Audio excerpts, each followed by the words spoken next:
എടാ നിനക്ക് എക്സാം ആണെന്ന് പറഞ്ഞത് എന്നെ മാത്സോ പഠിച്ചോ നീ അത്? അതൊക്കെ ഞാൻ പഠിച്ചിട്ടുണ്ട് ചേച്ചി. ഇപ്പൊ എന്നോട് പഠിക്കാൻ മാത്രമല്ലേ ചേച്ചി പറഞ്ഞിട്ടുള്ളൂ. അതെങ്കിലും ഞാൻ ചെയ്തതിന്റെയും ആവശ്യമില്ല. അതൊക്കെ പോട്ടെ, ചേച്ചിയുടെ അസൈൻമെന്റോ? അത് ഞാൻ എപ്പോഴേ ചെയ്ത് കഴിഞ്ഞാ. ഈശോയെ, ഞങ്ങൾ രണ്ടുപേരും പഠിക്കാനായി ഓരോ ആലയങ്ങളിലേക്ക് പോവുകയാണ് ഈശോയെ. ഞങ്ങൾ പോകുമ്പോൾ നന്നായിട്ട് പഠിക്കാനും പോകുന്ന വഴിയിൽ കുഴപ്പം ഈ വചനം മനസ്സിൽ ധ്യാനിക്കുകയും നെഞ്ചോട് ചേർത്ത് പിടിക്കുകയും ചെയ്യും കേട്ടോ. പപ്പ എന്തി മക്കൾക്ക് ഫീസ് കൊടുക്കണ്ടേ, അതിനെ പപ്പ പണിയാൻ പോയി. പാപ്പ അറബിലാണല്ലോ.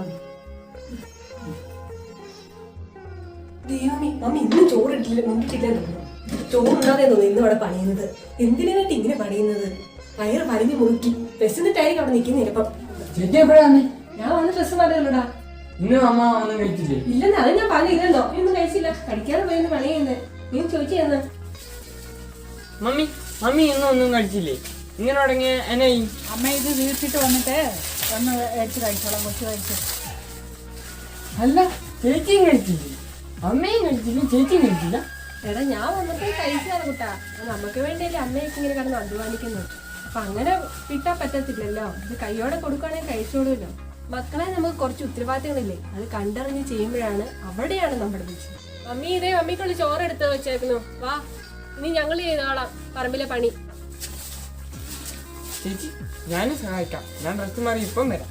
ഞാൻ വേഗം പോയിട്ട് വാ. നീ അടിക്കും, ഇനി ഞാൻ അടിക്കാം. മമ്മി പോയി കഴിക്കുക. മമ്മിക്ക് വിശക്കുന്നുണ്ടെന്ന് എനിക്കറിയാം. ഇവിടെ ഞാൻ അടിച്ചോളാം. ഞാൻ അടിച്ചോളാം. വേണ്ട, പോയി കഴിക്കാന്. കൂടെ ഉള്ളൂ. ഇതിന് മൊത്തം അടിച്ചാണോ?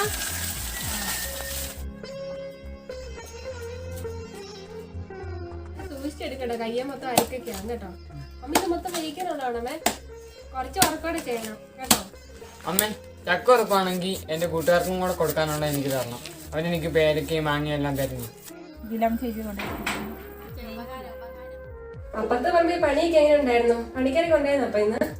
ഇന്ന് പണിക്കാരൊക്കെ ഉണ്ടായിരുന്നു. കപ്പയ്ക്ക് ചെട്ട് വരുന്നു, കാല ചെട്ട് വരുന്നു. കാല ചെട്ടി കുറച്ച് കാപ്പിക്കൂര് പറിച്ചു. പിന്നെ ശാരം മുള പറിക്കണ്ടത് 2-3 കൊടിയിലേക്ക് കാണാതെ കിടന്നതാണ്. ദൈവം എനിക്ക് നല്ല കാലാവസ്ഥയൊക്കെ ആയിരുന്നോണ്ട് നല്ല ആദായമായിരുന്നു.